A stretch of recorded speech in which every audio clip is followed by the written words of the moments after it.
আসসালামু আলাইকুম রহমতুল্লাহ বরকত। সাহিল বুখারী হাদিস নম্বর 6519।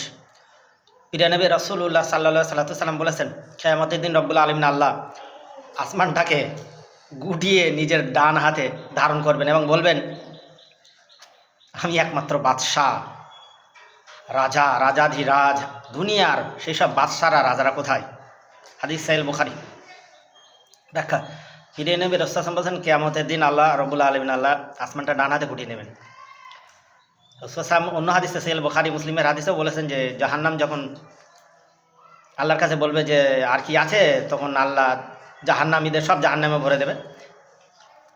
দেওয়ার পরে জাহান্নাম বলবে আরও লাগবে, তখন আল্লাহ নিজের মোবারক পাটা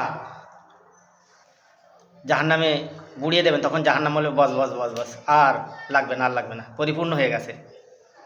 অবশ্যই অবশ্যই দেখুন, এই আল্লাহর আকার বা নিরাকার এই নিয়ে অনেক দ্বিধাদ্বন্দ্ব। আকার নিরাকারের ব্যাখ্যা আমি করবো না, তবে বলবো কোরআন হাদিসে যতটুকু আছে ততটুকুই, বাড়াবাড়ি না, ছাড়াছাড়ি না।